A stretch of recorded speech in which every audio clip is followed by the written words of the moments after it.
New ইয়র্কের জ্যাকসনহাইটস থেকে আপনাদের সঙ্গে আছি আমি খালেদ মহিউদ্দিন। 24শে গণঅভ্যুত্থানে কর্তৃত্ববাদী শাসনের অবসান হয়ে গণতন্ত্রের যে নতুন অভিযাত্রা, তাতে আশা জাগে নিয়ে কি দেখছি আমরা, নাকি একজন আরেকজনের বিরুদ্ধে, যারা 24-এর সহযোদ্ধা ছিল বলে নিজেদের দাবি করেন, তারা একজন আরেকজনের বিরুদ্ধে আঙ্গুল তুলেই যার যার নিজের কৃতিত্ব জাহির করতে যাচ্ছেন। এসব নিয়ে কথা বলতে আমরা জনকল্যাণমুখী রাজনীতিটা কোথায় আছে, কোথায় হচ্ছে, সেগুলি নিয়ে কথা বলার জন্য এখন আমরা আলোচনার জন্য এখন আমাদের সঙ্গে আছেন রাজনৈতিক বিশ্লেষক এবং নির্বাচন ব্যবস্থা সংস্কার কমিশনের সদস্য ডক্টর জাহিদুর রহমান।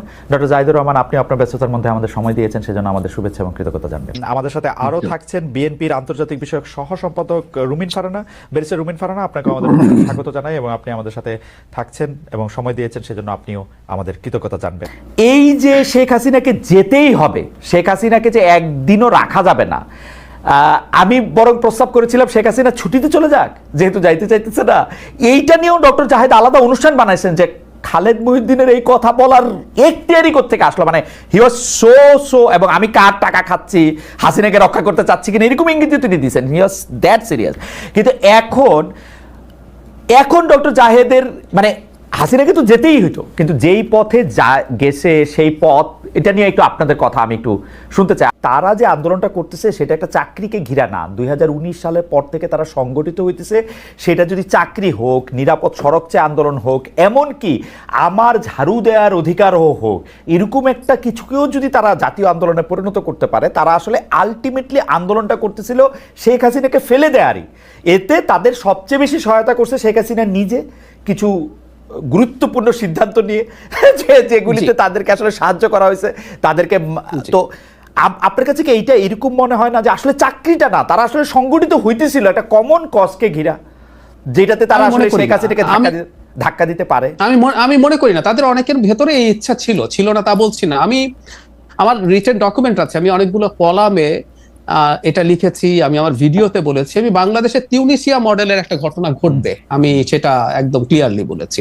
কারণটা হচ্ছে মানুষ ক্ষুব্ধ হয়ে আছে। আপনি চাইলেও আসলে এগুলো যে অর্গানাইজ করে করাতে পারবেন নট নেসেসারিলি, আপনার প্ল্যান থাকতে পারে একটা অংশের, এটা আমি দ্বিমত করছি না, কিন্তু আসলে এটা হোক বা অন্য কারো নেতৃত্বে, ধরলাম ওরা না, অন্য কেউ সামনে আছে, মানুষ যদি সামহাউ এটা ট্রাস্ট করতে পারতো যে এইটা হবে, এবং শেখ হাসিনার ওই ব্রুটালিটি যদি যোগ না হতো, অন্য ক্ষেত্রে যদি হতো, তাহলে অন্য কেউ করলে এটা হবে। মানে বুয়াজিজির আগুন দেওয়ার ঘটনায় আসলে কি হয়েছিল, সমাজে বছরের পর বছর যে ক্ষুব্ধতা মানুষের মধ্যে তৈরি হয়েছিল, সে আসলে নেমে গেছে। ঠিক এই ঘটনা ঘটেছে। সুতরাং এটা তাদের কারো চিন্তা থাকতে পারে, কিন্তু তারা পরিকল্পনা করে এমন একটা কিছু ঘটাতে পারবে, কারণ এর মধ্যে শেখ হাসিনার অনেকগুলো কাজ, শুধুমাত্র তার একটা উক্তি না। যেমন ধরুন, আমি প্রায় বলি 16 তারিখ যদি সাইদ মারা না যেত এবং সেটা যদি ভিডিও না থাকতো, আমি এটা একটু যোগ করতে চাই। ধরুন আমরা একটা বর্ণনা পড়লাম যে একজন নিরস্ত্র তরুণকে পুলিশ গুলি করে হত্যা করেছে, তার দুহাত প্রসারিত ছিল, কিছু আসতো যেত না আমাদের কাছে, হয়তো আর বাকি 5টার মৃত্যু হতো। 5টা মৃত্যু বিরাট সংখ্যা, কিন্তু সাইদের ভিডিওটা আমরা যখন দেখলাম, একটা ফাঁকা জায়গায় দাঁড়িয়ে একজন তরুণ এই করছে, পৃথিবীর নড়ে গেছে। আমি ভারতের মিডিয়াকে দেখছি, তখনও ভারতের মিডিয়া অবাক হচ্ছে যে কিভাবে এই ঘটনা বাংলাদেশে ঘটতে পারে। সো এই ঘটনাগুলো সব যুক্ত হয়েছে, সেজন্য কোনো পরিকল্পনা করে আসলে এটা হওয়া সম্ভব ছিল না, কারো চিন্তা হয়তো ছিল। কিন্তু ওই যে বললাম যে আমাদের মধ্যে বছরের পর বছর যেহেতু ক্ষুব্ধতা তৈরি হয়েছিল, বারুদ তৈরি হচ্ছিল, একটা ট্রিগারিং কোনো না কোনো পয়েন্টে। আপনি কিছুদিন আগে আমাকে একটা শোতে, ভয়েস অফ আমেরিকাতে আমার একটা ইন্টারভিউ 1 জানুয়ারি কোট করেছিলেন যে 1 বছরের বেশি টিকবে না, এরকম একটা মন্তব্য। আমি সেটা বলেছিলাম মূলত এই কারণে, এবং একটু যোগ করি, 2018 সালে নিরাপদ সড়ক আন্দোলনের সময় এই ধরনের একটা প্রবাবিলিটি তৈরি হয়েছিল মানুষ নামার, কিন্তু মানুষ নামে নাই। আমার ইন্টারপ্রিটেশন হচ্ছে ওই সময় অর্থনীতি তুলনামূলকভাবে ভালো ছিল, অথচ তখন কিন্তু পেটানো হয়েছিল স্কুলের বাচ্চাদের। তারপরেও কিন্তু আমরা মাঠে নামি নাই ওইভাবে। কিন্তু পরবর্তীতে 24-এ এসে আমাদের সব সমস্যা তো থাকলোই, কিন্তু ফাইনালি যেটা হয়, ইকোনমিক ক্রাইসিস। একটা মা যখন তার বাচ্চার ডিম অর্ধেক করে ফেলে একটার জায়গায়, একটা মানুষ যখন মাছের কাঁটা কিনে খায়, একটা মানুষ 3 ঘন্টা দাঁড়ানোর পর যখন টিসিবি ট্রাকের পণ্য 2 ঘন্টার পর জানে শেষ হয়ে গেছে, এই ক্ষুব্ধতাগুলো যুক্ত হতে থাকে। সো 24-এর এইটা কোনো না কোনো একটা পয়েন্টে, কোনো না কোনো একটা ইস্যু দিয়ে বেরোতো। এখন এটা পরিকল্পনা করে কেউ ঘটাতে পারবে না, এটা ঘটতো, এটা ঘটে গেছে এবং তারা সামনে ছিলেন। আজকে আপনার কাছে এটা নতুন কথা শুনলাম ইমানের প্রসঙ্গে, ইমানটা ভালো হয়েছে এই যেটা, কারণ হচ্ছে আপনি বলছিলেন যে আপনি ইমানই রাখেন নাই। এই কথা কি ঠিক? এই কথা তো মনে হয় আপনি এখন আমার থেকেও অন্য আরেকটু নেতিবাচক জায়গা থেকে কি বলতেছেন, কারণ আপনি তো মানে কোনো আশা এদের জন্য রাখেন না, এটা আমার মনে হয় নাই। মানে প্রথম 2-3 মাস তো অবশ্যই মনে হয় না। মানে আমি যদি বলি 2024 হ্যাঁ একদম আমি প্রথম থেকে কি করেছি একটু বলি, মানে আমি পার্সোনাল লেভেলে অনেক কথা বলতাম। আমি চেয়েছি একটা সরকার তৈরি হয়েছে, তরুণরা আসুক, মানে আমার কোনো একটা ভিডিওতে বলা আছে এরকম যে আমি খুব চাই, বা একটা কলাম আছে এনসিপি যেদিন প্রথম তৈরি হয়েছে সেদিন আমি লিখেছি বা বলেছিও যে একটা বিশ্লেষক হিসেবে যদি দেখি এই দলটার কোনো ভবিষ্যৎ আমি দেখি না, আমি বলেছি। কিন্তু আমার ভেতরে চাওয়া হচ্ছে এনসিপি অসাধারণ দল হিসাবে গড়ে উঠুক, কারণ বাংলাদেশে আমি যেহেতু একজন সেন্ট্রিস্ট মানুষ, বা আমি আমাকে সোশ্যাল ডেমোক্রেট হিসাবে পরিচয় দিতে পছন্দ করি, বাংলাদেশে বিএনপির বিকল্প হিসাবে একটা ইসলামিস্ট ফোর্স প্রধান শক্তিতে পরিণত হোক। কিন্তু ডক্টর রহমান, এইখানে আমার একটা অবজারভেশন আছে আপনার নিয়ে, সেইটা হচ্ছে যে আপনি কিন্তু একটা ভালো এনসিপি চাইছেন। সেই এনসিপিটা কেমন জানেন? এটা ছোটদের বিএনপি, মানে জামাত হবে না, অনেক বাম হবে না, কথা শুনবে তো একটা বিএনপি তো আছে, আপনি একটা ছোটদের বিএনপি তো চাইছেন মনে হয়, সেই জন্য এনসিপিটা আপনার খুব বেশি ভালো লাগে নাই আমার মনে হয়। আমি খুব ছোট, আমি বলি আমার কথা, আমার খুব ছোটদের বিএনপি না চেয়েছি তাও না। এখন এখানে আমার পলিটিক্যাল আইডিওলজির কথা বলি, ইন্টারেস্টিং ডিবেট এটা। 5th অগস্টের পরে একটা জিনিস হচ্ছিল যেটা নিয়ে আমি সমানে অ্যালার্মিং দিয়ে গেছি, সেটা হলো আমরা আইডিওলজিক্যাল ডিবেটে অনেক ঢুকে গেছি।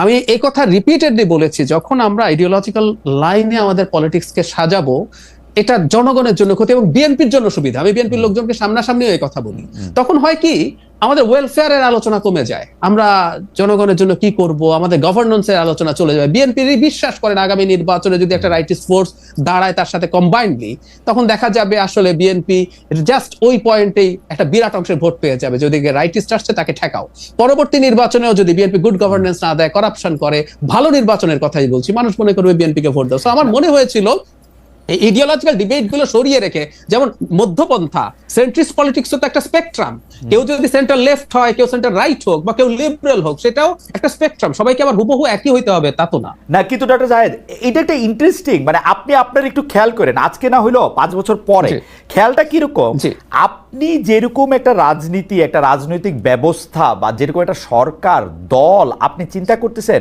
হয় না সব রাস্তায় রোমের দিকে যায়, আপনার সব যুক্তি কেন জানি মানে বিএনপির দিকেই যাইতেছে, মানে বিএনপি যেরকম, মানে এইটা এই যে মাসকাত ভাই হাসতেছেন, হাইসা জাহেদ ওইটা হাসছে, কিন্তু কিন্তু আপনি খেয়াল করে দেখেন, আপনি ডক্টর জাহেদ রহমান আর জনাব তারেক রহমান হওয়ার কথা ছিল না, এটা হওয়ার কথা ছিল যে ডক্টর জাহেদ রহমান যে চাপটা আসলে সরকারের উপরে রাখতেছেন, আমি সক্রেটিসের কথা ধার করে কইতে চাই যে সে ডাস পোকার মতো, বা সক্রেটিসের কথা বলে অন্য তার ছাত্ররা যে কথা বলছে সেইটা না হইয়া বরং এটা যেন বিএনপিরই একটা বিনির্মাণ করতেছে, এটা আমার মনে হয়, এবং অনেকের মনে হয়। অনেকের আরো কি মনে হয় জানেন ডক্টর জাহেদ? অনেকের মনে হয়, আরো মনে হয় হচ্ছে ডক্টর জাহেদ, আপনি যে এখন বিসিএস ভাইবা নিতেছেন, আপনিও কোনো না কোনো ভাবে একটা লোক যথেষ্ট পরিমাণে বিএনপি কিনা, মানে সেটা কিন্তু বিএনপি না, আপনার মনে কিছু প্যারামিটার আছে। সেই প্যারামিটারটা হচ্ছে যে আপনি কি যথেষ্ট পরিমাণ ডানপন্থী, আপনি কি মৌলবাদী, আপনি কি যথেষ্ট পরিমাণ বামপন্থী, আপনি কি আওয়ামী লীগের প্রতি সফট, এগুলি বাদ দিয়া এটা ভালো, মানে এটা হিজবুত তাহরির না, মানে হিলফুল ফজলে চড়া ভালো ছাত্রের একটা বিএনপির খোঁজে আপনি আছেন কিনা ডক্টর জাহেদ? এটা আপনি একটু 1-2 কথা যদি বলেন, আমি একটু মাসকাত ভাইয়ের কাছে যাই। না, হ্যাঁ বলবো নিশ্চয়ই। আমি একদম প্রকাশ্যে একটা কথা বলেছি, এটা নিয়েও প্রচুর ডিবেট হয়েছে। সেটা হচ্ছে, আমি এরকম একটা কথা বলেছিলাম যে এই মুহূর্তে, বাক্যটা আগে বলি, অনেক পত্রিকা এটার ফটো কাট করে ছেড়ে দিয়েছে, আমার বিস্তারিত কথাটা সেখানে ছিল না, অনেকে পড়েননি, যে এই মুহূর্তে বিএনপি ছাড়া আমাদের কোনো গতি নাই। আমি এটা আবারও এখানে বললাম। কেন বললাম? আমরা দল করতে হবে নট নেসেসারিলি, কিন্তু আমাদের প্রত্যেকের পলিটিক্যাল ইডিওলজি আছে। আমি রাজনীতিকে কেমন দেখতে চাই, বাংলাদেশের ভবিষ্যৎ কার হাতে থাকুক আমি চাই, সেটা নিয়ে আমার একটা চিন্তার জায়গা আছে। আমি যদি গ্রোসলি এটুকু বলি সহজভাবে বোঝার জন্য, আমি যদি একজন সেন্ট্রিস্ট মানুষ মনে করি, বাংলাদেশে এই মুহূর্তে উল্টো দিকে আরেকটা রাইটিস্ট ফোর্স, আমি একদম এক্সট্রিম রাইটের কথা বলছি না, যে রাইটিস্ট ফোর্স গুলো, এটা নিয়ে আমার ডিবেট আছে, আমি সময় থাকলে বলবো, এটা নিয়ে আলাপটাও করছি, যারা কনস্টিটিউশনাল পলিটিক্স করে, ধরুন আমি নাম বলছি জামায়াতে ইসলামী, ইসলামী আন্দোলন, যারা কনস্টিটিউশনাল পলিটিক্স করে বলে দাবি করে বলছি, আমি পরের সুযোগে এটা নিয়ে কথা বলবো, যে তারা আবার শরিয়ার কথাও বলে কায়েম করবেন, কোনো মানব রচিত আইন থাকবে না বলছেন, সেটা আবার কিভাবে ফিট ইন করে, যে ডিফারেন্ট ডিবেট। কিন্তু এই আইডেন্টিটি পলিটিক্সের বিরুদ্ধে আমার খুব স্পষ্ট অবস্থান আছে। আমি ভারতের বিজেপির বিরুদ্ধে এত কথা বলেছি, আমার ইউটিউব চ্যানেল কিন্তু ভারতে অফিসিয়ালি বন্ধ করা হয়েছে, right, officially I got a mail. So আমি আমার একটা নীতিগত অবস্থানের জায়গা আছে। এমনকি আওয়ামী লীগের বাঙালি জাতীয়তাবাদ, আমি প্রথম আলোতে কলাম লিখেছি যে আমরা বলছি যে বাঙালি জাতীয়তাবাদ দিয়ে আমরা আমাদের বিভেদ সরাতে পারবো। আমি বলছি স্টিল এটা একটা আইডেন্টিটি এবং এটা অন্যকে এক্সক্লুড করে। সেই কারণে আমি মনে করছি শর্ট টার্মে আমরা যারা মধ্যপন্থী মানসিকতার মানুষ, সেই কারণে আমার মনে হয় এই বিএনপি ছাড়া শর্ট টার্মে একটা অল্টারনেটিভ আমি যেরকম চাই তৈরি হওয়ার আগ পর্যন্ত this is the only option আমার মনে হয়। আপনার মধ্যপন্থা এবং বিএনপি নিয়ে মানে এটা হয় কি মানে ঠিক টেলিভিশন লাইভ আলোচনার বাদে আমরা যদি দর্শকদের উপস্থিতিতে এইটা নিয়ে আমার আপনার এই স্পেসিফিক কিছু কথা বলার আছে, আপনারই শুধু না, মানে বিএনপি মধ্যপন্থা দল কিনা, বিএনপি আসলে বাংলাদেশকে কোথায় নিয়ে যাবো, একটা মধ্যপন্থার দলের বাংলাদেশে প্রয়োজনীয়তা এবং এটা নেতৃত্ব আসলে বিএনপি দিতেছে কিনা, কেন এনসিপি এর থেকে দূরে সরতেছে, আমাদের কখনো সুযোগ হলে আমরা একটা দর্শকদের মানে একটা থিয়েটার, আমি খুব আগ্রহী এটা নিয়ে আমার কিছু প্রশ্ন আছে। আমি একটু মাঝখানে আপনারও মন্ত্রী হওয়ার একটা সম্ভাবনা দেখা যাচ্ছে। আচ্ছা আচ্ছা, হ্যাঁ, জনাব নাঈম মিয়া মনে করতেছেন এটা, জনাব তারেক রহমান একদম। আচ্ছা, আরেকটা ব্যাপার হলো মানে মাসকাওয়াত ভাইয়ের মতো অনেক বেশি, আমার চাইতে অনেক বেশি চোখা মানুষ এনসিপির সাথে কানেক্টেড আছেন। উনি রেগুলারলি খুবই ডিলিজেন্টলি অসাধারণ সব গাইডলাইন দিয়ে যাচ্ছেন। আমি এখন একটু আসি আপনার সাথে, আপনি যেটা বললেন যে এখানে না থাকা আমরা ঐতিহাসিক দায়িত্ব পালন করেছে কিনা, এই প্রশ্নগুলো আসলে আছে। মানে এখন ধরুন আমি এইভাবে যদি সরিয়ে রাখি, আমি তাদের সাথে এই দলের সাথে উপদেষ্টা হিসেবে বা তাদের সাথে কাজ করা একটা জায়গা, কিন্তু আমি এখন বাইরে থেকে যা করছি এটাও কি কাজ করা না? খেয়াল করুন সমস্যাটা কোন জায়গায় হয়। আমি আপনাকে বলে দিতে পারি, আমি আমার প্রাইভেট চ্যানেলে যখনই জামায়াতে ইসলামীকে নিয়ে কোনো সমালোচনা করব, আপনি নিশ্চিত থাকুন ওখানে প্রচন্ড গালিগালাজ থাকবে। আমি আমার কমেন্ট বক্স কোনো বন্ধ করি না, ফিল্টারও করি না। আমি চাইলে ফিল্টার করতে পারি, আই ডোন্ট ডু দ্যাট। এটা একদম অবারিত আছে। আমি এনসিপি কে নিয়ে যখন কথা বলবো তখন ওখানেও একই রকম অ্যাটিটিউড। এটা তো শুধু জুলাই আগস্ট না, আমি আমার অ্যাক্টিভিজমের বয়স যখন ব্লগ থেকে হিসাব করি, যখন হাসিনা কনস্টিটিউশন অ্যামেন্ড করে তত্ত্বাবধায়ক বাতিল করলো 2011 থেকে, I got a very long track record. এবং আমি তো শুরুর দিন থেকেও এই সরকার বা এনাদের বিরুদ্ধে কথা বলতে শুরু করি, কোন একটা সময় আস্তে আস্তে এটা শুরু করেছি। সো আমার এই সমালোচনা গুলোকেও যদি তারা গ্রহণ করার চেষ্টা করতো, যে বুঝে দেখার চেষ্টা করতো যে কি হয়েছে, এই যে অপরায়ণের কথা বললেন মাসকাওয়াত ভাই, আমাকে তো অপরায়ণ করা হচ্ছে বা ট্যাগ দিয়ে দেওয়া হচ্ছে আমি বিএনপির দালাল বা আমি ওর দালাল তার দালাল। সো বাইরে থেকেও যিনি ক্রিটিক করেন, যিনি গণতান্ত্রিক হয়ে উঠতে চান, সেগুলোও কিন্তু এক ধরনের উপদেষ্টার মতো ব্যাপার। আমি বিশ্বাস করি আমার একটা ব্র্যান্ডিং আছে। আমি নিজের মুখেই যদি বলি, আমি মানুষকে হয়তো গালিগালাজ করি না, আমি যেটা নিয়ে কথা বলতে চাই সেটা নিয়ে সাবস্ট্যান্টিভ কিছু পাওয়ার পর বলি এবং আমি আমার সেটার পক্ষে আমার বিবেচনায় ভ্যালিড যুক্তি দেওয়ার চেষ্টা করি। আমার এই ব্র্যান্ডিং আওয়ামী লীগের কাছেও ছিল। আমি আওয়ামী লীগের কাছে কোনোদিন অসংখ্য টকশো করেছি, আমাকে মুখের উপর কাউকে বলতে শুনি যে তুমি বিএনপির দালাল হয়ে গেছো, যখন আমি আওয়ামী লীগের বিরোধিতা করছি। কিন্তু আমি এখন এই কথাগুলো শুনতে পাচ্ছি। এখন এনসিপির সমালোচনাটা একটু বেশি হওয়ারই কথা ছিল। খালেদ ভাই, আপনি একটা সেলফ ইম্পোজড এক্সপেকটেশন তৈরি করছেন, ওর উপরে এক্সপেকটেশন তো আমি তৈরি করি নাই। আমি একটা খুবই এক্সাম্পল দিই, আমি এটা নিয়ে একদম ডিটেইল ভিডিও করেছি যে এনসিপির মূল সমস্যাটা কোন জায়গায়। অরবিন্দ কেজরিওয়াল যে এবার নির্বাচনে হারলো, কেজরিওয়াল কি ভারতে স্ট্যান্ডার্ডে খুব খারাপ পারফর্ম করেছে? আপনি কেজরিওয়ালের চাইতে খারাপ পারফর্ম করা লোকজনকে পুনর্নির্বাচিত হতে দেখেছেন ভারতে। কিন্তু সমস্যা কি হলো, কেজরিওয়াল তার ব্র্যান্ডিং তৈরি করেছে, ভোট পেয়েছে, আমি দুর্নীতি ছেটিয়ে বিদায় করব, আমি সুশাসন নিশ্চিত করবো, এন্ড হি ডিড ইট ওনার প্রথম 2 টার্মে। থার্ড টার্মে এসে তার, সেকেন্ড টার্মে শেষে এসে তার এই যে শুল্ক নিয়ে যে করাপশন, তার ব্যক্তিগত বিলাসিতা, মানে একজন মুখ্যমন্ত্রী তার বাড়িতে ইটালিয়ান মার্বেল লাগিয়েছে, কিন্তু এটা কেজরিওয়াল বলে প্রবলেম হয়েছে। এটা অন্য আরেকজন করলে হয়তো, যোগী আদিত্যনাথ করলে দেখতেন মানুষ এটাকে প্রবলেম হিসেবে দেখতো না। কারণ হচ্ছে কেজরিওয়াল নিজেকে এভাবেই ব্র্যান্ডিং করার চেষ্টা করেছে, এটাই তার রাজনীতি ছিল। এখন সমস্যা হচ্ছে এনসিপি নিজের উপর এই ধরনের একটা এক্সপেকটেশন নিজে তৈরি করিয়েছে, এটা আমরা তৈরি করিনি। ধরুন বিএনপি লোকজন চাঁদাবাজি করবে, ফর গডস সেক, বিএনপির লোকজন আগে চাঁদাবাজি করেছে, এটা জানে সবাই। সো বিএনপির লোকজন যখন চাঁদাবাজি করে, বরং বিএনপি কিছু ব্যবস্থা নিয়েছে, এটা স্বীকৃতি, ব্যবস্থা নেওয়া মানেই কিন্তু স্বীকৃতি দেয়া, বরং সে প্রশংসা পাচ্ছে যে সে তো কিছু ব্যবস্থা নেওয়ার চেষ্টা করছে। খেয়াল করুন, সমালোচনাও হচ্ছে। কিন্তু এনসিপির লোকজন যখন এই কাজটা করে, কারণ সে বিএনপির চাঁদাবাজিকে সমালোচনা করে, সে নতুন বন্দোবস্তের আলাপ করে, সো নতুন বন্দোবস্তের আলাপ করে যখন আমি তার সমালোচনা করি, যখন যুক্তি দিয়ে, তখন আমাকে যখন গালি দেয়, তখন আবার উল্টো আমাকে যখন আওয়ামী লীগ গালি দেয় আমার খারাপ লাগে না, কারণ ও পুরান বন্দোবস্তের লোক, আমি জানি। আমাকে যখন জামায়াত গালি দেয় আমি মনে করি ও পুরান বন্দোবস্তের লোক। আপনি যদি আমাদেরকে একটু সময় দেন, আমাদের প্রোডিউসারদের একটু বলতে পারি, যেহেতু আজকে আমি বেশি কথা একটু বলছি, একটু সময় যদি একটু বাড়ায় নেই আমরা, তাহলে আমরা মাসকাত ভাইয়েরও যদি একটু সময় থাকে, একটু যদি সময়টা আমরা একটু বাড়ায় নেই, একটু কথা বলতে পারি। কিন্তু ডক্টর রহমান, আপনি আমাকে একটা কথা বলেন তো, আমি আপনার এই আর্গুমেন্টটা শুনছি, যেহেতু আপনার আমি ভিডিওগুলো আমি ফলো করি, আপনার লেখা আমি ফলো করি, কিন্তু আপনি আমাকে একটু বলেন তো যে এনসিপি আসলে রাজনীতিটা কেমনে করতো তোলে? বাংলাদেশের যেই রাজনীতি বিএনপি, আওয়ামী লীগ, জামায়াতে ইসলামী, জাতীয় পার্টি আমাদেরকে যে রাজনীতির মধ্যে নিয়ে গেছে, রাজনীতিটাকে যেই জায়গায় নিয়ে গেছে, সেই জায়গায় এনসিপি আসলে কি করতো? আপনি দেখেন এনসিপি 64টা জেলা ঘুরছে, আমি এনসিপির লোকজনের সাথে কথা বলি, এনসিপির লোকজন আমার সাথে কথা বলে, আমি এখন আর তত বলতে চাই না, ওদেরই অনেকে আমার সাথে কথা বলে, আমি জানি ওরা কিন্তু পয়সা বাঁচানোর জন্য সরকারি ফেসিলিটিগুলিতে থাকছে, সার্কিট হাউস, ডাক বাংলো, এগুলিতে থাকছে, তারপরেও কিন্তু অনেক টাকা খরচ হয়েছে। এই টাকাগুলি কোত্থেকে আসবে আসলে? এই টাকাগুলি কিন্তু নিয়ে ওরা নেসেসারিলি ওদের পকেটে ভরতেছে না জাহেদ। হ্যাঁ, তাহলে এখন ওরা কি মানে রাজনীতিটা কিভাবে করবে? এখন কি এই পদযাত্রাটা না কইরা ওদের এটা মানে অনলাইনে করা উচিত ছিল?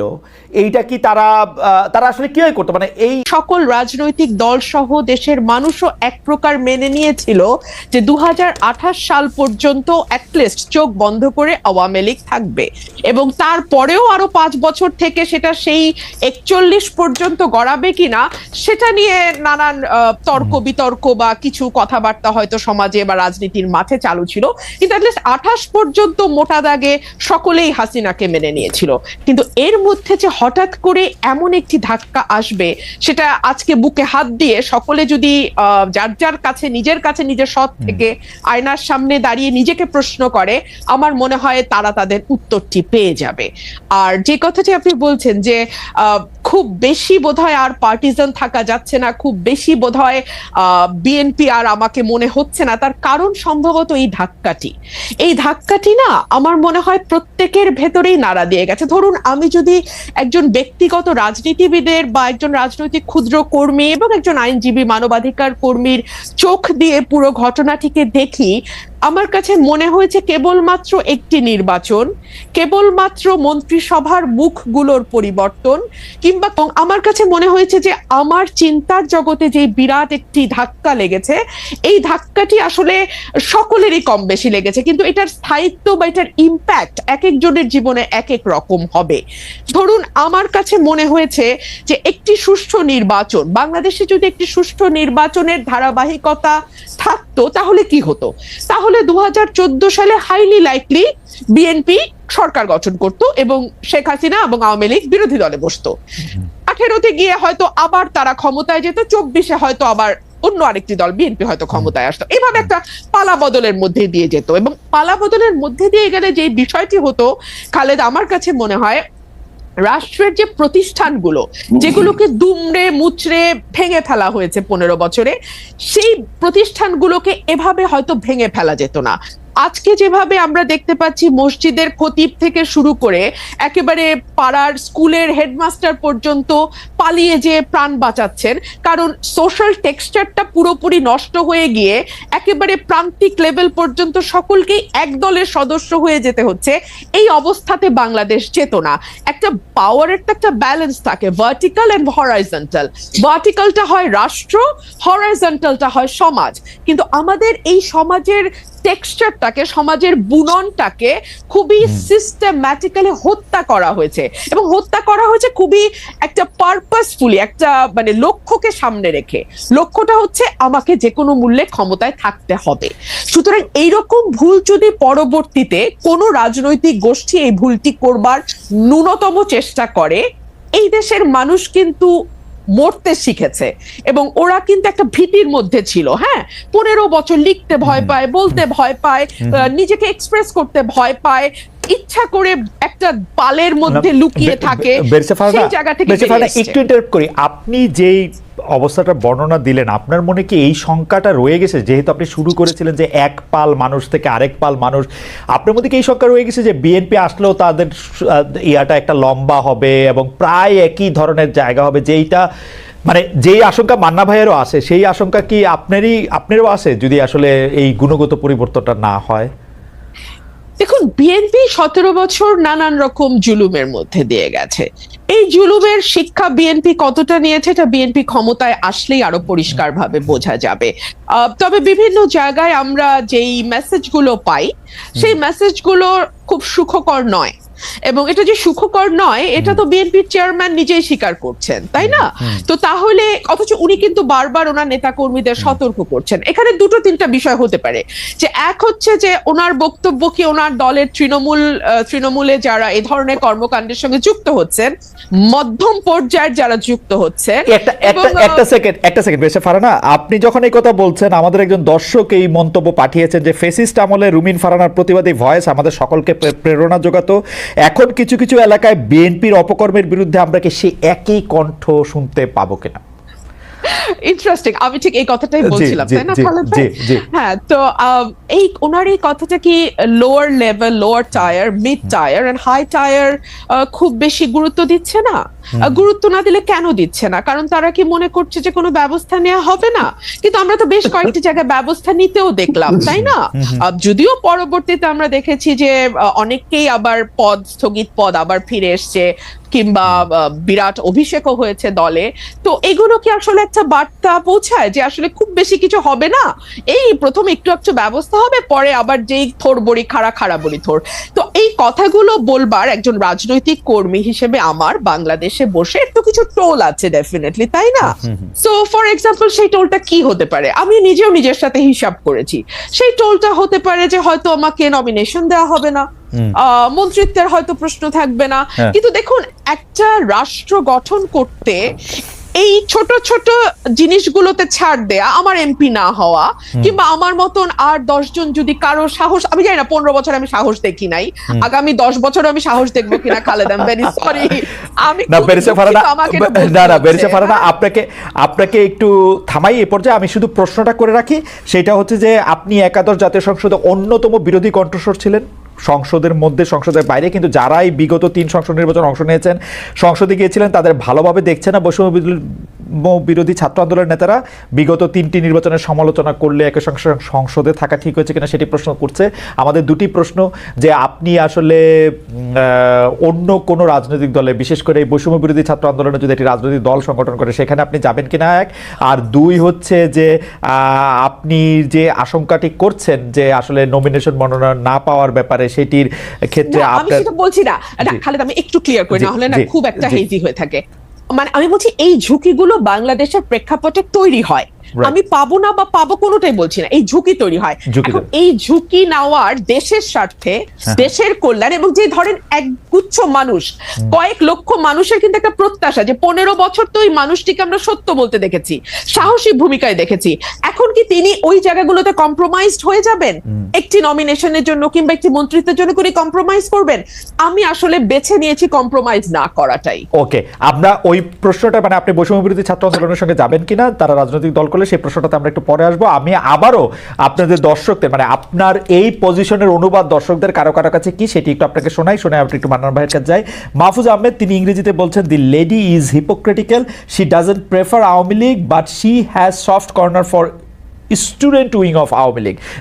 প্রতিটি নিয়োগ, প্রতিটি পদোন্নতি, অ্যাপেলেট ডিভিশনে যাওয়া, অ্যাপেলেট ডিভিশন থেকে কে চিফ জাস্টিস হবেন সেটা নির্ণয় করা, এই সকল কিছুই আসলে রাজনৈতিক সিদ্ধান্তে হয়েছে। এবং আপনি চিন্তা করে দেখেন, এই যে আবারও সেই ইতিহাস টানতে হয়, স্বাধীনতার 54 বছর খালেদ ভাই, হ্যাঁ, আমাদের কিন্তু আকাশের যত তারা, আইনের তত ধারা, তাই না? অথচ একটা বিচারক নিয়োগ আইন আমরা কেউ করলাম না। কেন করলাম না? কারণ আমরা না আসলে আমাদের খাস বল্টু, পিল্টু, লালটুকে বিচারক হিসেবে দেখতে চাই। এবং আমি চাই যে যখন আমি ক্ষমতায় আসব, তখন আমার যা যা মামলা যেভাবে হলে আমার সুবিধা হয়, রায়গুলো শেষে ভাবে হবে। হ্যাঁ, হাসিনা একেবারে নগ্ন ভাবে করেছে বলে না, আমাদের কাছে একেবারে চোখে মনে হয় যেন খুব বেশি আমাদের চোখে লেগেছে। কিন্তু বেরিসা ফারানা, আপনি যতবার এই কথা বলেছেন, ততবারই আপনাকে এই কথা শুনতে হয়েছে না যে বিএনপি কি তার আগের আমলে করে